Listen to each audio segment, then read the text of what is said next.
Hello, everyone, again. I think we can start. Maybe others can join in a second. But before we start the meeting, I want to thank all our participants to participate today, but also to our speakers who accepted our invitations and taken part in our panel discussion to talk about more on women's participation and obstacles in STEM field. Before I give the floor to our moderator, Tisania, I want to say a couple of words on why we are doing this panel discussion today, but particularly why we chose this topic to discuss it with you today. As you may know or may not know, women have long struggled with traditional perception and biases that they're not as qualified as men, or they cannot work in some important and critical sectors in the world. These fields range from politics and economics to science, technology, engineering, and maths, also known as STEM fields. Although women have shown this misconception has never been proven to be true in any period of history. If you're given to be example, is that Marie Curie becoming the first person to receive the Nobel Prize in two different fields in the early 19th. In 2023, we sadly continue to witness girls discouraged from studying STEM fields, discriminated on the basis of gender to work in STEM fields. So our aim is today to highlight the importance of women's participation in STEM, but also to delve deeper into the obstacles and the barriers that women face in order to understand what can or should be done to overcome and improve them. With saying that, I want to give the floor to our moderator, Tisania, and I think we can start our panel discussion today. Thank you. Thank you, Adil, for a fantastic introduction. So I would be the moderator. I am Sadania. It's my great pleasure to introduce our first speaker for today's virtual panel discussion, Ms. Patricia, who holds both a bachelor in biochemistry and a master's in neuroscience and international public health. She's dedicated to making a significant impact in STEM and beyond, passionate about fostering inclusivity and breaking down barriers. Patricia is not only a co-head, but also a co-founder of Women in STEM, an organization committed to promoting gender equality and representation in the scientific community. Her dedication to empowering women in the field of science is inspiring. As a recent graduate from the master's program, Patricia is now eager to embark on a journey to bridge the gap between science and policy. Her vision is to raise awareness about the importance of cultivating a type of science that's open, fair, and accessible to all, ensuring that it benefits humanity as a whole. So without further ado, let us extend a warm virtual welcome to Patricia. We are honored to have her with us today. So welcome, Patricia. I give you the floor to more discuss about women participation and obstacles in STEM. Yeah, all right. Hi, Patricia. Hi, thank you. Thank you very much. You hear me, right? Yeah. Okay, perfect. I so really hear you. Yeah, great. Thank you very much for the introduction. That was very nice to hear. Yeah, as you said, I'm together with colleague Tatiana, which is around there somewhere. We co-founded and we co-led this year, still co-lead, we're changing boards right now, the group of Women in STEM. This group is based in academia. It's based in one university, the Vrije Universiteit in Amsterdam. But we didn't found it only for students of bachelor's, only for students of master's, or even not only for people that are working in academia. We found it for everyone because we realized this problem that Itil was nicely speaking about before, that women are not represented, are not heard in the fields of STEM, also in other fields, but today we were speaking about STEM. And they don't usually find representation outside since we are really young in these fields of STEM. So as we are in academia, I'm going to extend it a little bit outside academia after, but since we're founded in academia, I'm going to give really quick a little amount of facts that we see in our university, in the Vrije Universiteit in Amsterdam. We see, for example, this year that after graduation, only 28% of people or the workforce in STEM, it's females. Especially in academia, we see as well a 28% of women in high spheres in the, especially concretely in our university, in the VU, it's 28% only in high spheres, while on the other hand, when you go to bachelors that are based on STEAM, you see a equal number or even a majority of women coursing this kind of studies. This is, of course, depends on the degree that you're studying, master's or bachelor's, but especially in biological sciences, like biochemistry, biology, biomolecular sciences, etc. This is equal, even a majority. In some other fields, in mathematics, for example, in physics, in engineering, this percentage of women is extremely, extremely lower than males.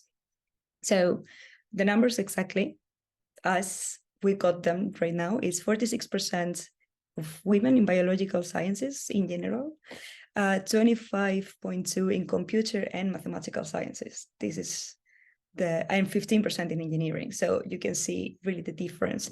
And this, we have realized that is because when you're young, when you're being raised, you lack a lot role models that are in these fields.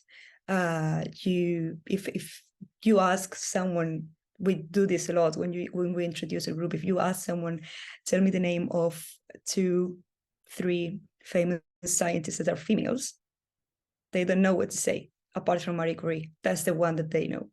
Maybe they know Rosalind Franklin. That's 2. I really doubt that they know 3. And even people that are in STEM, they can only name 2. While if you ask for 3 male names that are in science or in STEM, they can come up probably with around 10. And we have seen this. We have asked these questions to people that are in STEM, that are not in STEM, different levels of expertise. Even people after graduation, they can still not name more than 2 female scientists. And these are females that are working and have already quite a lot of experience in a biological or a STEM career. And this is really dangerous. This is really dangerous because this means first that you're really strong in the sense of you build your whole career since you are 5 years old without a role model. Mainly, it's your mom. Every time I ask this question, it's probably, who's your role model? My mom. Your mom's always a role model because it's the only one that you know, because you don't have any more in textbooks, teachers, maybe a teacher when you were growing up, but that's about it. However, males, you always learn about Einstein, Tesla, etc. And this is really dangerous. This is really dangerous if you're a woman. This is really dangerous if you're a man, non-binary. Doesn't matter which how you characterize yourself, but it's dangerous for society. So this is why we founded our group. We know that there's these phenomenons of glass ceiling for lower salaries in any job, especially in science, as well, even more in academia. And we know there's some other phenomena like Matilda effects. There's a lot of them that have to do with women in STEM and with obstacles and barriers, which is what we're going to speak about today. But there's this other underlying problem that we don't usually tackle, which is the lack of role models and the lack of nourishing your soft skills being a woman, because this world's made for men, by men. Now this is changing, but it's really made for men.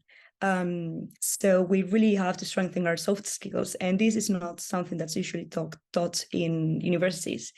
And it's really, really, really important for your future development as a professional. So in Women's STEM, we tackle these problems of no role models and of not strengthening your soft skills, which as a woman in this world is quite important. And we try to overcome these obstacles together, creating a community where we can all help each other a little bit, as females and as males, because they have to also be part of the solution of the problem.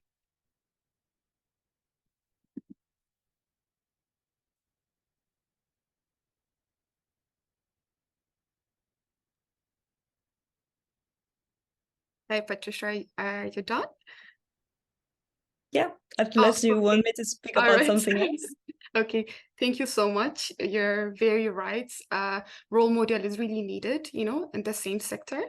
Yeah, that's the whole core value, like to women, to empower women, we need this major role models in that field. Thank you for the fantastic presentation. So I would go now to our second presenter, Miss Alba. Alba is a passionate scientist who is currently pursuing her PhD in molecular biology. She has a strong drive to make a positive social impact by raising awareness for scientific research and development. Alba actively seeks opportunities to bridge researchers and support scientific advancements.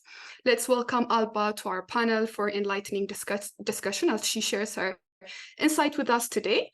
So Alba, I'll give you the floor. Hi everyone. Hi, Thank Alba. you for the introduction. So yes, I am a PhD candidate, so I will soon hand in my thesis, which was on the DNA damage and repair topic. I did my PhD in Erasmus MC in Rotterdam, and yeah, currently I'm busy with the writing. But before my PhD, I first did a bachelor's in biotechnology when I was back in Spain, in Catalonia. And during my bachelor's, on the last year, I did an internship in Aarhus, which is the second largest city in Denmark. And then I was in the lab of Pia Martensen.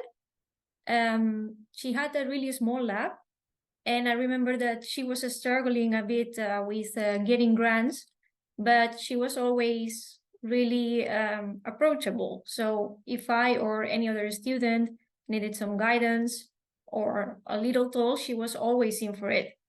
And even though she has some struggles with the grants, she was always in for any fun activities. So for me, that was, I think, the first role model in STEM that I got. And actually, also thanks to her, I discovered what I wanted to do, because during my bachelor in biotechnology, I didn't really know where I wanted to go. But during my internship, I was in molecular biology, so it was my first contact with the field. And I like it so much, also her guidance. Then I decided to study my master's in biomolecular sciences in the Vrije Universiteit in Amsterdam. And then I continue with the PhD. And yeah, recently, or well, in January, I joined the Women in STEM organization at the BU that was co-founded by Patri and Tatiana. And yeah, I did it because I realized I wanted to do something else. I didn't want to only be working in the lab, but also to have an impact. And I thought this was a really nice way to do it. Even though I was, I think, the only PhD student from the organization, I thought, okay, I will just join, even though if they are master or bachelors, I don't mind if I can help. And actually, since I've been there, I had a lot of fun. I joined events, helping also organizing some of the events, and it created kind of a community. So it's really nice also to support each other, which I think if you are gonna start or you are already in the field of STEM, studying bachelor's or master, I think it's really important to have this kind of communities. And I would have very much liked that I also had this during my time as a student. But yeah, anyways, a little bit of an update from my biography. I am not anymore searching for a job. I got a job. I'm going to be working soon in an organization that finances scientific projects. It's called ZOMB here in the Netherlands. And yeah, this is also another way to make an impact in science, but it's not directly related to the lab work. And yeah, if you have any questions, then I will be really happy to answer them. Thank you, Alba, for the presentation. We have a Q&A after everyone is done speaking. And yeah, we'll give the floor for the audience then. So our third speaker is Miss Miranda. Miranda is a program coordinator at the VU Amsterdam Debate Center, known for her outstanding skills as a moderator and organizer. With a passion for fostering meaningful discussions, she takes the stage as prominent moderator for debates and talks on crucial topics such as minority rights, effective communication, and the empowerment of women in STEM field. Miranda's expertise lies in skillfully guiding conversations, ensuring diverse perspectives are heard, and creating an inclusive environment for all participants. Her dedication to promoting dialogue and advancing important societal issues makes her an invaluable asset to the debate community. Welcome, Miranda. I give you the floor. Thank you so very much, and thank you for Hi.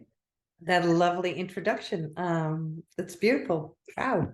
You're welcome. Thank you. Oh, so that's really great. Thank you for the invitation, and lovely to be here with you this afternoon. I'd like to tell you a bit about my day yesterday, because thinking about today, which was on my mind, this conversation was on my mind. I came into a discussion with somebody.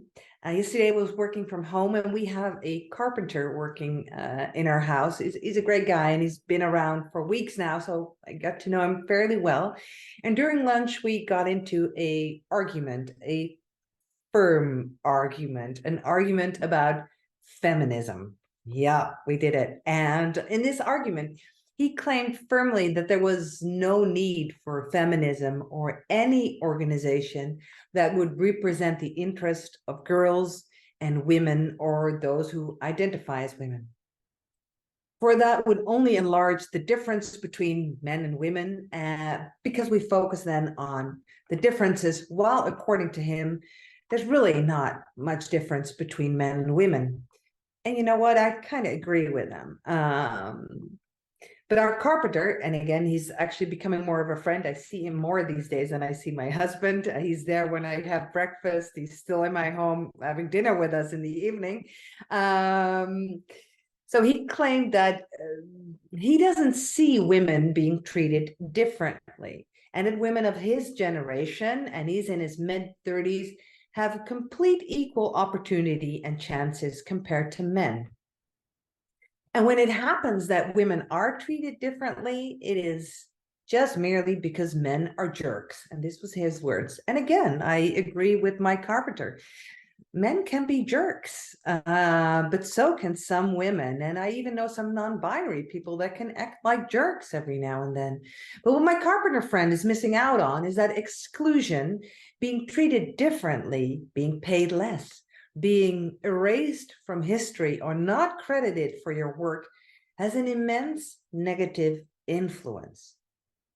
And I believe the feminist agenda holds many relevant components, but at the fore, the two most important issues have always been to shine a light on women's oppression due to inequality and to fight this oppression. And I know oppression is a big word, but the struggle for equality lies at the heart of the whole women's movement worldwide. Now, let me get back to women in STEM. The mere fact that the position of women in STEM is still a topic today tells me that full equality is still lacking. Yes, we've come a long way. We've got more female professors than we did 50 years ago. We got a large group of female students enrolling in the beta program here at the Vrije Universiteit, and it thrills me. But there's still steps that need to be taken. The starting position of many girls and young women today is not where I would want it to be. And yes, I'm aware we have talents like Patricia that you just heard, and I'm super proud of her achievements and those of Tati, who is also present here today. And there's super talent here at VU. But let's not forget that in many of the countries where our successful female students and PhDs come from, a lot of girls and young women have less chances to go to universities and make a career for themselves in STEM. And many places across the globe at this moment, the situation of women is getting worse. So yes, we have a need for a group like Women in STEM here at VU. There's a need to look at the phenomenon of inequality and to look at it from a perspective of the underdog, which I know can be challenging. Women have been left out of the STEM playfield for far too long. So let's challenge the current perspective further in order to open up a deeper perspective and to get a better understanding of the meaning of the work we need to do here and the world that we inhabit. There's a variety of ways that feminists have reflected upon and engaged with science, both critically and socially. For example, researching the historically gendered participation in the practice of science, the marginalization or exclusion of women from the profession, and how their contributions have often disappeared when they even manage to participate. So it's time to challenge all of that. And I'm all for that. And so let's hear it for Women in STEM today, probably also tomorrow, and hopefully working to a more equal playing field in the future. Thank you. Very nice, Miranda. Thank you. It's very nice presentation. So now I would go to our last speaker for our today's panel. It's Yasmin. Yasmin is an entrepreneur with a diverse educational background. She holds a bachelor in molecular biology and genetics, as well as master's in biotechnology. She also has a master's in MBA, a master's on business administration. Yasmin is a co-founder and CEO of the groundbreaking company Unique Gene. Their mission is to harness the power of scientific methods to explore people's physical capacities, minimize potential risk, and boost success rates in sports. Unique Gene specializes in creating personalized tests for individuals from all walks of life, whether they are new sports, amateur enthusiasts, or seasoned professional athletes. By providing personalized reports, Unique Gene aims to help athletes to achieve their full potential and optimize their performance. It's a very interesting company. Let's give a warm virtual welcome to our last speaker, Yasmin. Eagerly looking forward to her valuable insights. Yasmin, I give you the floor now. Thank you. Sorry, I missed the first part, the introduction part, I guess, but I'm so happy to see you all. So I'm from Turkey. Right now I'm in Izmir, and we had a meeting, annual meeting with my startup, as you called, Unique Gene. So I can introduce myself and I can talk about what I do right now and how I also had some challenges with men, unfortunately, but life is going on and we are strong, I believe. As I said, I'm from Turkey, Izmir. I'm 27 years old right now. And as you said, I completed my bachelor's degree in molecular biology and genetics. But besides that, I was a former athlete. I was a former tennis player. So I really like to do some sports. And I tried, basketball, sailing. Right now I'm doing semi-professional sailing. But I really like to do sports. Then I wanted to combine my genetics background with sports science. Then I started my master's degree in biotechnology with, working on athletes about their Achilles tendon, like soft tissue injuries and the related genetic factors. And in 2021, I completed it. Then I started MBA to learn more about the business part because we, as I said, we had a startup. And in that time, I need to improve my business skills. Right now, it's still going on. I'm not graduated yet, and I started my PhD this year. So my PhD is also going on in medical biotechnology. So it's going well, but it's going really hard because keeping up with the, as you know, science and technology and then business part is sometimes hard. But in that case, I really have perfect advisors that are joining me throughout all the way. So in that case, I believe that, and I can say that our team is right now 18 people and 14 of them are women. So I'm very proud in that case. We are working in a field that combines both sports tech and also I can say health tech. We are working with sports clubs and athletes. We are providing them, as you said, personalized reports. We are conducting some genetic tests and we are trying to help the athletes to improve their performance based on their genetic inheritance. So it's been more than 5 years right now, and we are trying to build a community. We are trying to improve our startup. And along the way, we also suffered from some issues because we were young, we were female, and we were not experienced enough. So some people say that you don't have enough experience as a startup, but that's okay because in the road you can learn a lot of things. And there were, as I said, I had really good mentors, I had really good advisors, and in our journey we really have some precious mentors and investors that supported us, and they are right now supporting us too. And the thing I'm mostly sad because most of the time, as I say, we are working with sports clubs and athletes, and we are trying to improve their skills. But most of the athletes are, men, and they want to. They also want to get benefit, and some of the time, you can really struggle while you are communicating.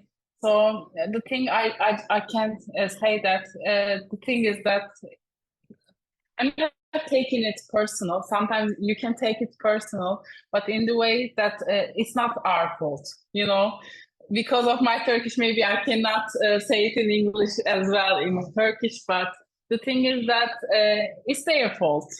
And if we know that it's the right thing to do, if we want to improve ourselves, there is nothing that they can do. Like 3 years ago, most of the people were saying, okay, you can't take care of this business. It's so hard to do these things in Turkey while you are a female entrepreneur. If you are young, if you don't have that kind of knowledge. But we managed it, as I said, we are more than 10 people working in biotechnology fields. We are mostly between ages of 20 to 30. We don't have more people above 30. So we are trying to engage in things, try to build communities, trying to engage more athletes into our system. And maybe if you have questions regarding to that, how we did that, maybe I can answer it later. It's just an introduction. Thank you, Yasmin.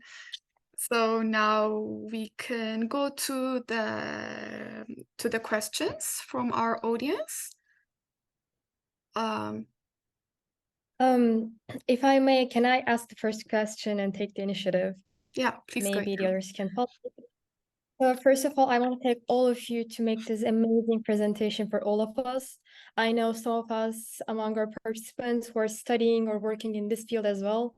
Maybe some of them will ask some questions regarding their own field, but I want to ask a question more in the basis of gender equality, but also the obstacles that women may face. So my question is to all of our speakers. Have you encountered any gender bias or discrimination on the basis of gender during your career? Or have you ever witnessed such situation that happened to a woman personally? And if so, how did you respond to those situations? Thank you.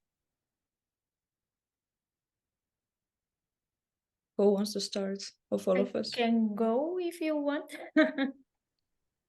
Yeah, Yes. go ahead. So I did encounter some bias. I will not per se, explicitly explain what was the situation, because I don't feel comfortable with it. But I did react to it, and it was intimidating at first, but you have to do it, because you have to let them know, well, this is not correct. If there is a misleading comment or misinformation, I think we all have the duty to say something. And whatever is the situation you are, I think you should feel free to stand out for yourself, but also for the rest of the women. And probably in this way, if there are also women present in the situation, you can also encourage them for the next time that they encounter such a situation to raise their voice. Because I think we all should educate ourselves, but also try to educate as much of people that we can. May I add something on your story, Alba? Mm-hmm. Yes, I had a similar experience. It was employment, but not employment. So I was just working with the faculty board of the science faculty here in our university. And I found, working with them for a year, direct and indirect thoughts towards me, as I was, from the point of view of students, let's say, I was the one that they had to work with. We were a group of 9 people working with them, representing students for the whole faculty. We were, out of 9 people, 8 female, 1 man. Well, when asking questions, when asked for explanations, they always address the man.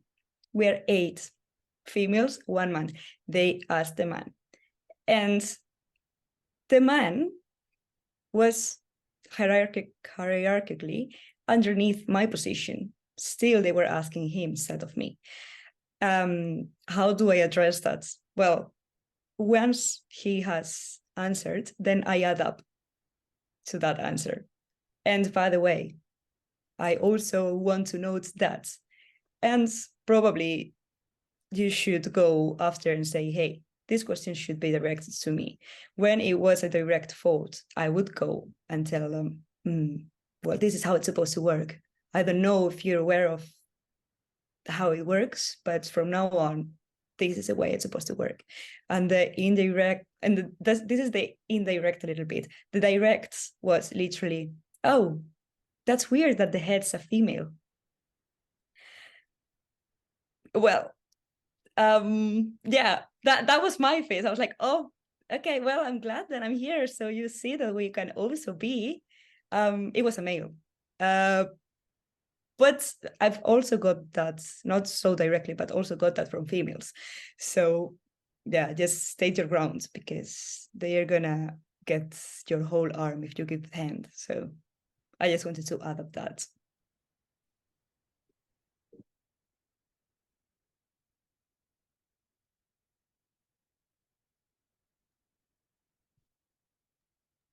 Maybe I can also add a little bit. I also encountered, as I said, I'm working with some clubs. There are some athletes that try to communicate with you more than you thought. And most of the time, sometimes there were some times that I couldn't respond because it was work and we were doing some business.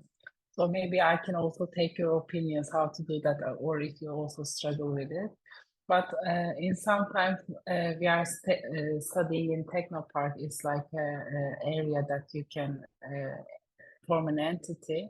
And there were some places that we were young, so they tried to sign us some papers to give some equities, and we stood up against that because we didn't want to give equity just because we were young. And after 2 years, they had to take us to the Technopark because we were successful and we got some pre-seed investment.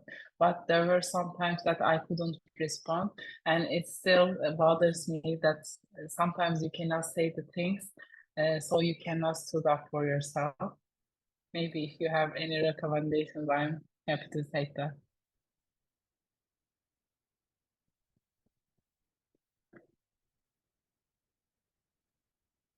If I can add to that, I have a very different background. I studied art history in the 90s, and I suggest that some of you weren't even born in that era or born in that era. I worked in media for a long time as a program maker, as a DJ. The media is, as we already know, a very sexist environment. It has been so, and it still is nowadays. So that has always been a very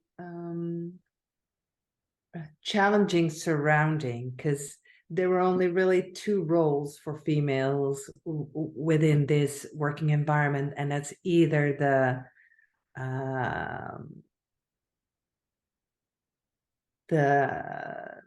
sexy assistant that's okay with everything, or the tomboy. And if you don't, and the tomboy is like one of the guys, and and if you don't fit either or, and especially if you pushed back, that really influenced your career a lot. And in fact, when I had my own radio shows on Dutch national radio for a few years, but that was never without a challenge, because there was always within the Dutch broadcasting system, there's a boss, and there's a boss above a boss above a boss, and those were all men back in that period. That is changing rapidly right now, but I had to work with all men. And I remember one of the first conversations regarding my own show was, yeah, we don't really want to put more women on radio because men don't like listening to women. I dare to challenge the opposite, but this is like the whole period of the zeros. But I worked there. I stopped working at the radio 2015, and by then there was fortunately a lot more women. But we had a period in the Netherlands that you would hear very few women on the radio, and apparently because men don't like listening to the sound of our voices, which I thought was ridiculous. But yeah, It is ridiculous. it is. I think so too. Yeah. Yeah. Maybe the others can start asking the questions if they have one. They can write in the chat and we can read it out, or you can just turn on your camera or your microphone and you can speak directly.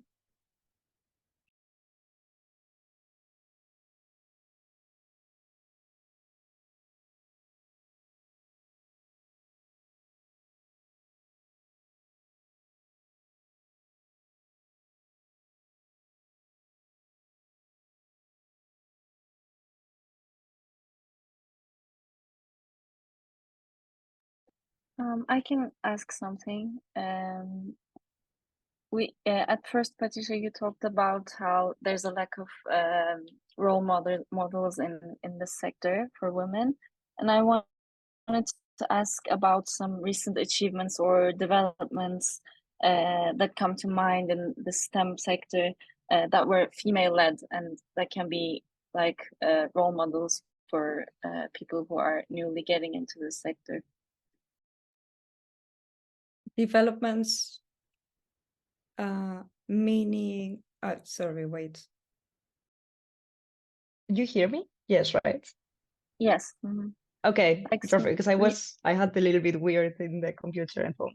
Developments meaning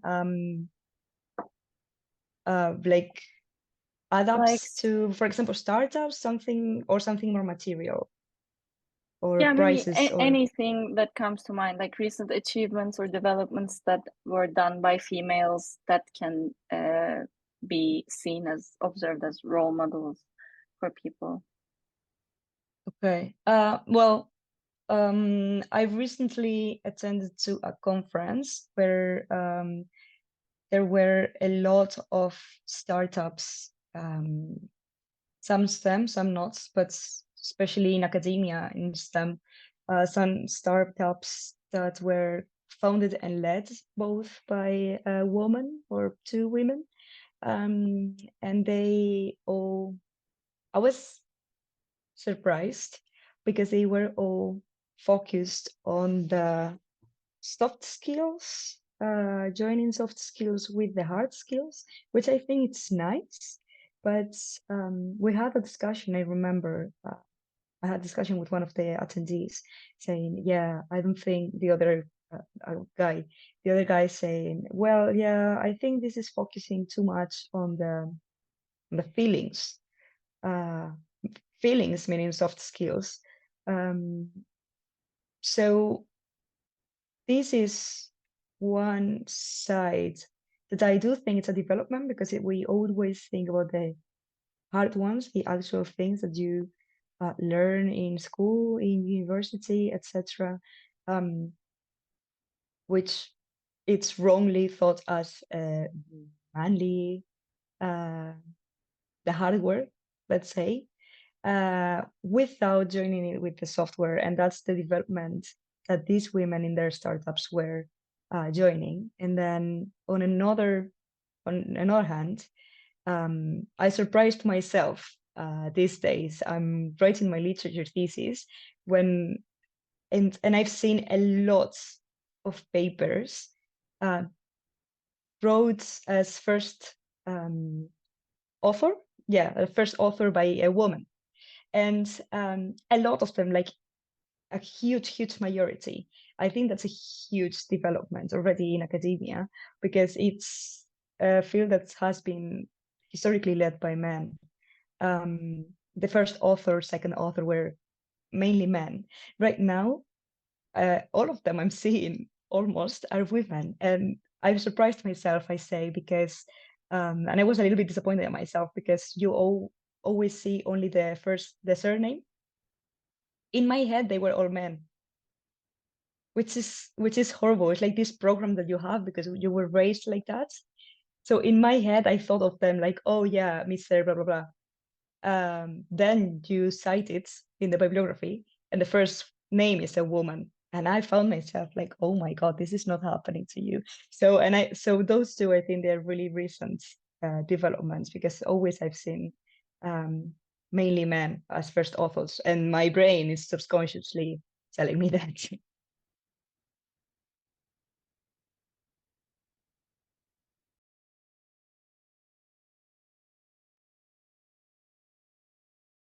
So we have another question on the chat box. It says, define women's empowerment and equality, and what's the difference?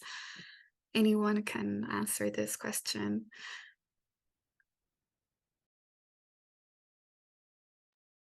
Can I just ask, this question is relating to the STEM? Like, do you mean what's the difference between women's empowerment in this field and making equality, or is just the general questions to differentiate to one another? The person that asked, it says, it's general question. It says general question. Yeah. Okay. I think it's better to ask questions relating to the STEM as the discussion is like going around it. But just to quickly add, if I can, women's empowerment is fostering women and like empowering in the sense of to include in specific sector or in different sector, which they're underrepresented, which they're excluded from. But equality means it's actually, to make it the sense, it's men and women are equal in every sense before the law, in every sense in the society. So that's the difference between them, if you ask in a general way. But I think Laura also wants to add something to that. Oh no, I actually have a question for the speakers related to the SNR questions previously about role models, because I think it was something very mentioned here in the panels, and I think it's very important. So I wanted to ask, like, more generally, how you all feel like how we can increase and encourage more young girls to pursue a career in STEM. I think maybe schools and early education can have a key role in it, but I don't know, I just keep questioning how we can encourage more girls to to join the field.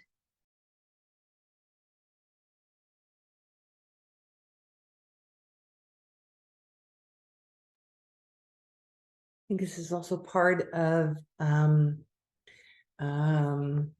demanding that more women become part of the STEM curriculum. So we get further than just knowledge about Marie Curie.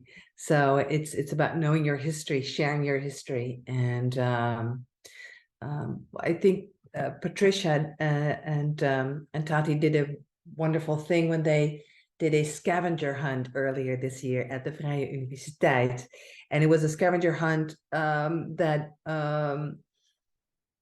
during International Women's Day. And if you participated in this scavenger hunt, you found out a lot about women in STEM and women who did relevant research in STEM. Now, this was sort of a game, but it's also very serious. It's about, you know, getting to know these scientists, getting to know the women behind the science, getting to be more familiar with the fact that there are female scientists and they're brilliant and there's more of them. It's about, that's also about, I think you just mentioned, Patricia, that you were surprised about the number of women participating in STEM, and that you're kind of, your brain is sort of wired in such a way that you automatically think of men when you think of the word scientist. It's about, you know, changing that mindset, and you change that mindset by, you know, practice and sharing and being in conversation. Is everybody still here? Oh, sorry. Yeah. Oh, you were.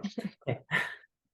Sorry. Yeah, I was speaking about that, and yeah, I was the first one surprised that my brain was like that, because we're constantly, like you say, like in conversation. I think that's really, really important. And what we've tried since we founded this group as well, I think you also probably realized in the view, is that we always try to get men to come to our conversations, our panels.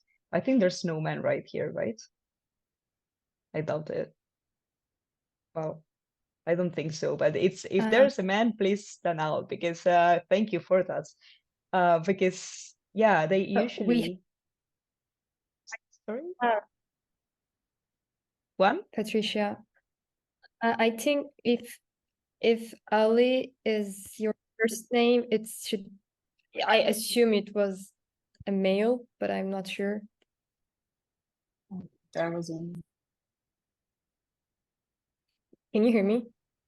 Yeah. No, it's not. I don't know if there's any, but we usually don't get them, and they usually think that these conversations are not for them, which is not true, because once we did the experiment, we attracted them with pizza, free pizza. So they came to eat the pizza, and then we got them in an intense conversation, and we made them raise their points, because they were not about what women suffer as objectification, etc., and sexist comments, and they said that it was not right. And then, but they were too afraid to speak up, to raise their comments. So we realized, once they raised it, and once we said, no, we don't mean that, we actually mean this, and they were like, oh, then you're right, then I'm gonna try to do it the other way. So there's like a huge obstacle there, which is for us and for them, which separates our versions completely, because they think it's one way, we think it's one way, and then it's completely the other way around once we start openly speaking about it. So yeah, I think that's a huge obstacle that this communication that Miranda was saying also helps on overcoming.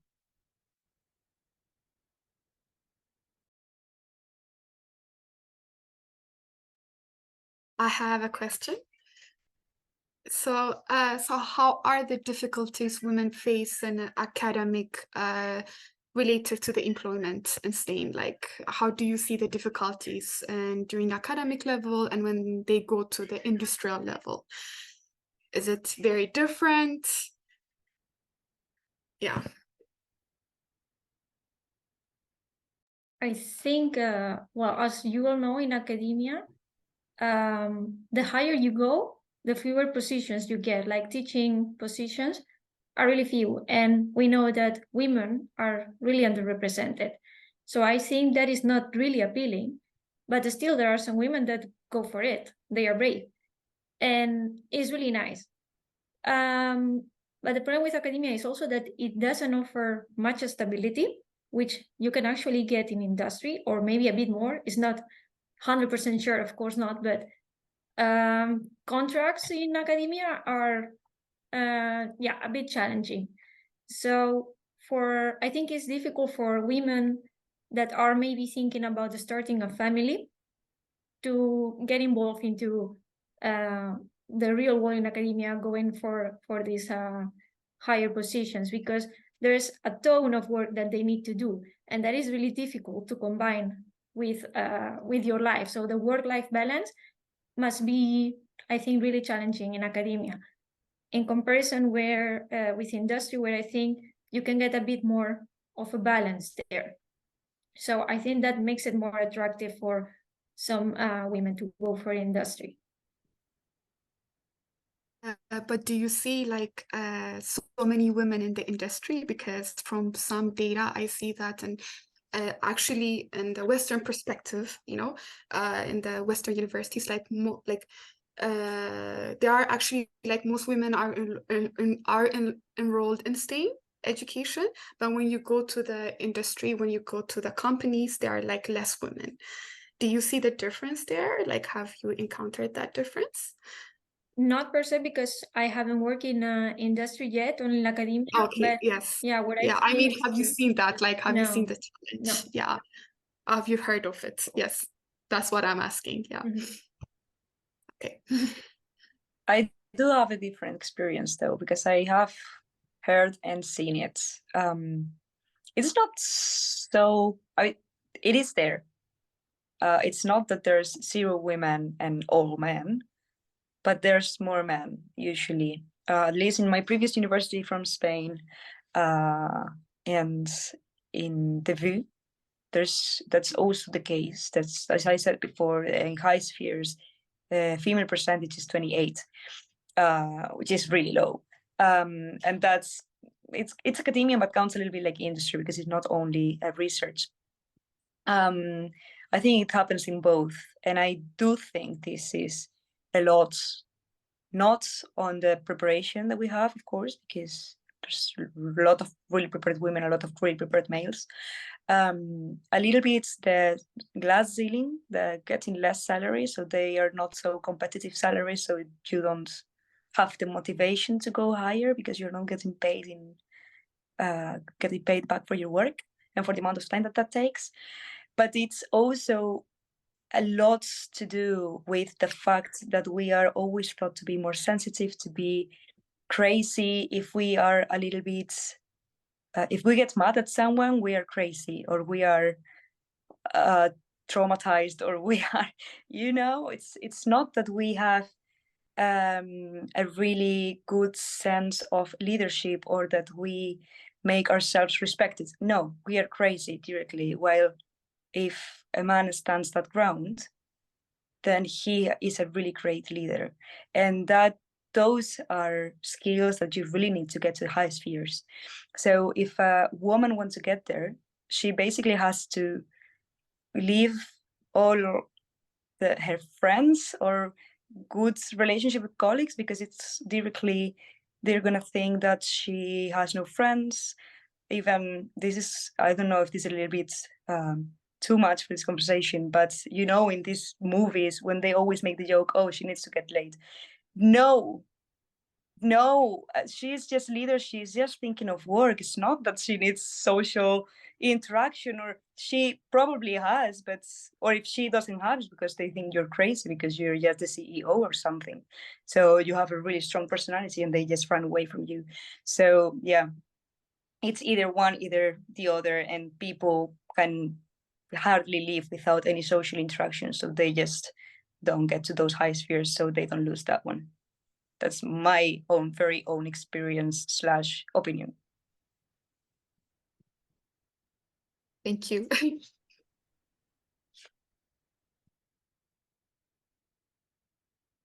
I have a question to add to this conversation, talking about specifically employment, and now Patricia mentioned differences in payment, and my question is related to that.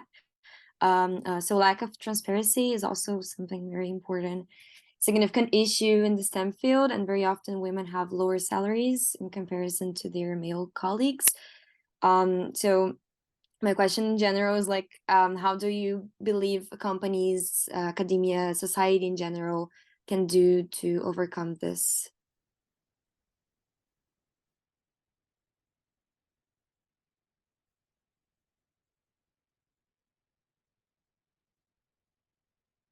Maybe I can add something because mostly we have a team and we give salaries to our team, and we try to be not try, but we are equal to both men and women, and depending on their achievements and how they make improvements, we only make salary increase regarding to that, but we don't give salaries based on the gender. Maybe you can work with some, I cannot say boss, but you can work with the companies that also have the similar vision in that case.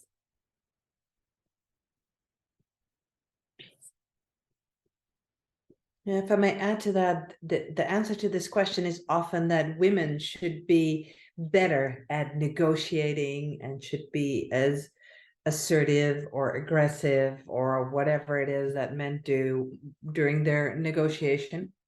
By the way, I don't think all men are aggressive and assertive, actually. I think it has to do with a number of other reasons.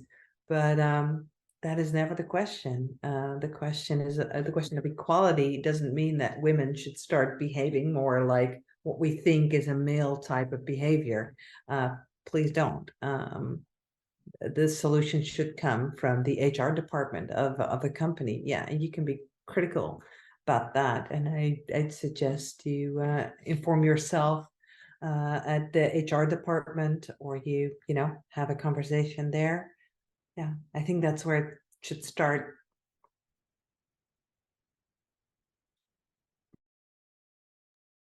Yeah, I think just to add something else, as Jasmine said, it's important to find like factors or criteria that are measurable so that people can get equal pay. So for promotions or bonus, but I don't know why, but we all seem to have a problem with openly speaking about the salary.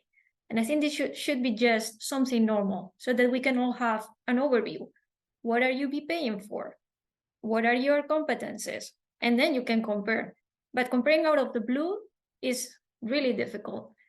And yeah, I think also there should be some incentives for companies that they will get somehow certifications that will prove that they are reducing the gap in pay. And this could be then published, and people, and women especially, could decide if they really want to work there or not. Well, I'm gonna be paid equally as a man, then I will go there. Otherwise, then I can choose for something else. And yeah, that was what I wanted to add. I also want to add something because I really see most of the time men want the increase most. Women are not asking for increase, or even if they ask, for us to make an increase, you have to give us some specification. For example, I increased my monthly sales like 20% comparing to 6 months.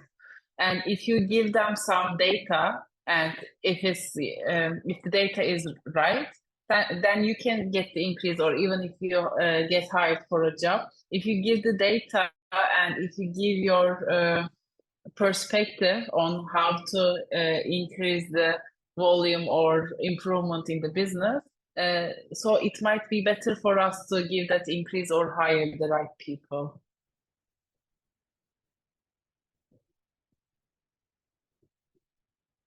But most of the time women don't think about that, and we don't give a higher percentage or higher salary. I also saw that.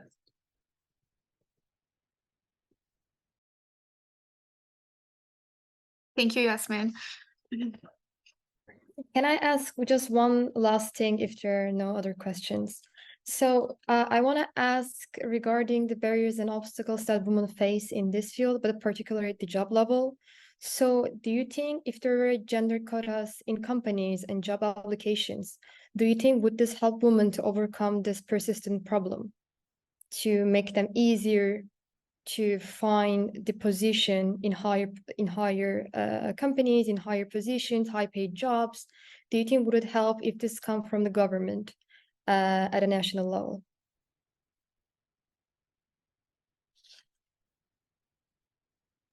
If what comes from the government, sorry, can you repeat it?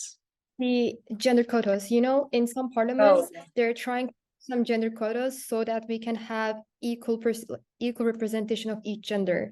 So do you think would it help for the STEM sector, STEM field, to put the same policy? And if that come from the government, do you think it would be more efficient to overcome this persistent problem? Or do you think it would be still the same if some male-dominated perceptions continue to find loopholes in the policies?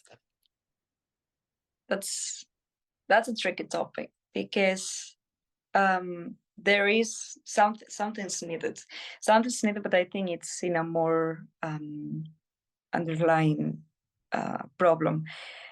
That's I think it's a really easy way out. Just not tackling the problem, like where the problem begins, but just an easy way out of a solution. It's just, you know, this meme where a guy puts a bandage on a shoot of water. I feel it's that, and it stops it for a bit, but then it gets even bigger because then males are okay. But what if I'm more qualified for that position just because it has to be a woman? Is this feminism? Then I don't want anything to do with it because it's undermining my possibilities of getting a job. So in the long run, I feel it's going to be more damaging than it actually will help the cause. I do agree that something has to be done, but I don't think that's the right way to do it, honestly. I personally disagree. I think some situations do ask for a firm approach, and a quota can sometimes be helpful. And there's been research on that, working on quota, getting more women in is sometimes what is needed.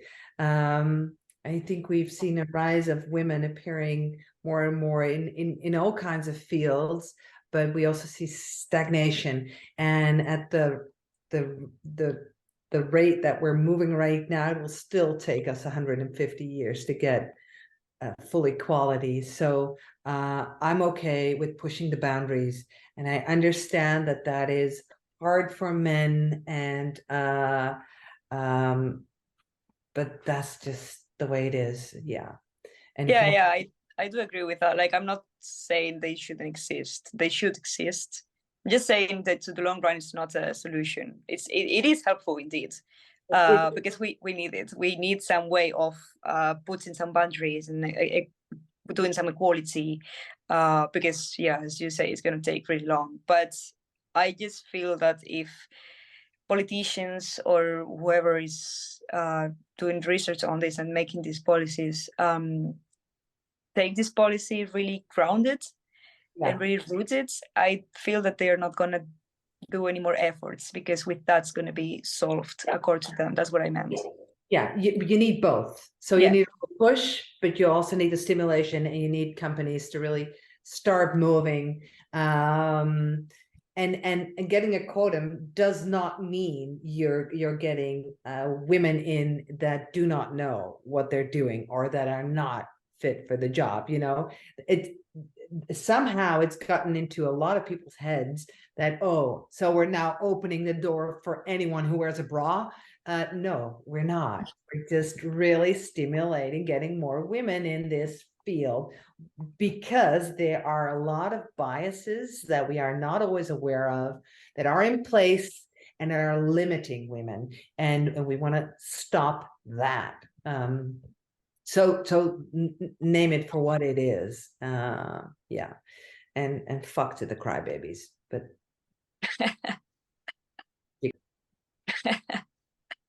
you get me. Yeah, I agree. And there are also already some organizations like the NVO, the Dutch Research Council, who is implementing programs to attract more female researchers and also to keep them in the academic discipline. So, for example, they are already giving personal grants for female researchers, extra venue positions for female researchers, and things like that. So it is already there. And I think it's also necessary to it plays a bit in the disadvantage of men, but for years we have been like this. So to reach it, we have to go a bit unequal now with men. And there are some men that luckily they are feminist and they understand it. The problem is going to be with the rest. But I think it's also the way to go for it.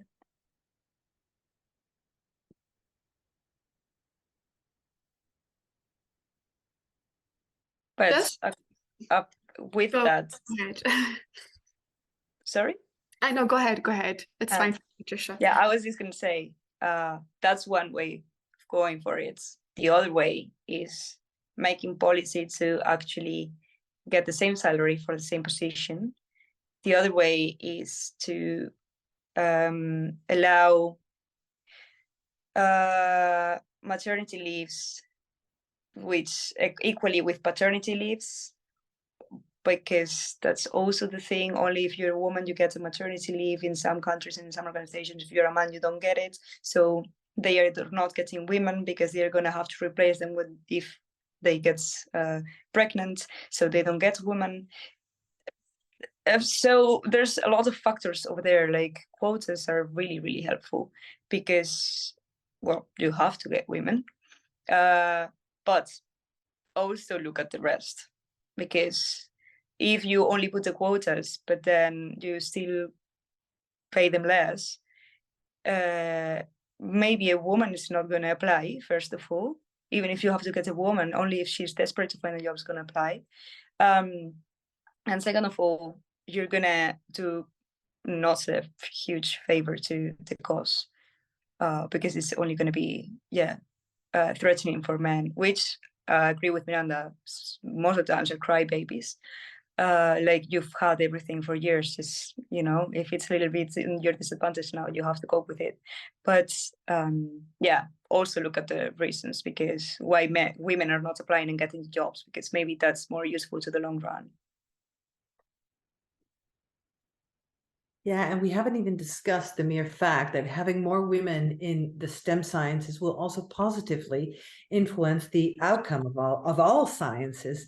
I mean, as long as there's a male bias, and there is a male bias, and that doesn't mean that men come to work in the morning saying, oh, how can we exclude women and make this world only about us? No, it's not that evil. And the problem is it's a bias. We're not very aware of that bias being there, but we know the numbers. We know that cars are still built are more safe for the male body than they are for the female body. And we still know that if a man has a heart attack versus a woman having a heart attack, chances of survival are bigger for men, because like the whole medical circus is just more ready for the male body. So women should be more in any field, because we happen to be 50% of the world population, and I'm not, this is not news to anyone. So anyway, preaching to the choir, but you got me.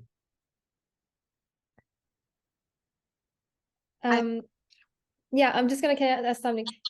As you're working, studying, or involved in STEM, can you recommend any organization or any tips for women who wants to work in laboratories, who wants to engage in the research sectors, what they can do to get involved better, or how they can increase their chance to work in these fields? Do you have any recommendations, suggestions, or any tips? to give women.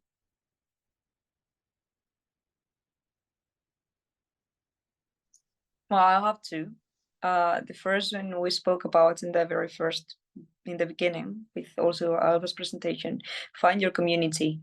Find a community of not only women, can also be male, but especially women in STEM, because they know what you've gone through, and they have probably had similar experiences, and they can help you overcome obstacles. Second one is stand your ground. Because we are the first ones that sometimes undermine ourselves and think that we can do something, so we don't go for it. But then actually, if you just say that you're going to do it, you're probably going to do it, because you're going to find a way, because you're same capable as a man. Sometimes more, because we have to overcome more obstacles because of these reasons. So we find our way. So those two, community and stand your ground. And find mentors to guide you a bit. I think that is important.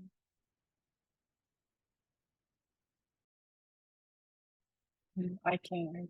The people believe in you, and you also believe in others, so the support within the team.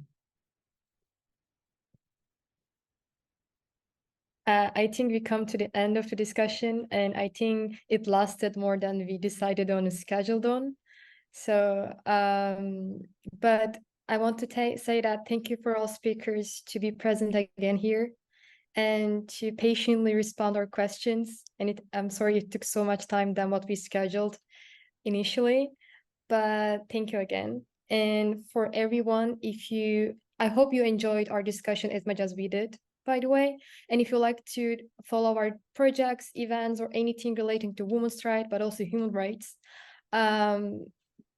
you can follow us on Instagram as Global Human Rights Defense, and you can also find Women in STEM on Instagram with Women STEM with VU, if I'm not mistaken. Maybe Patricia can say it better, but if I'm not mistaken. And yeah, and we'll try to find and we'll try to organize many other projects for you, so we can all meet again together, I guess. Yeah, thank you very much, Evelyn. This is with the view.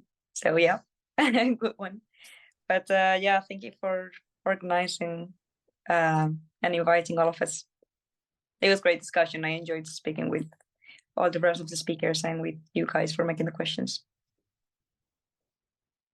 In addition, we'll post serious Instagram post on our Global Human Rights Defense about the panel, referring the panel, and also we will write an big article on women's participation obstacles in STEAM, referring this panel discussion. And I really enjoyed this panel, and I hope everyone has enjoyed it.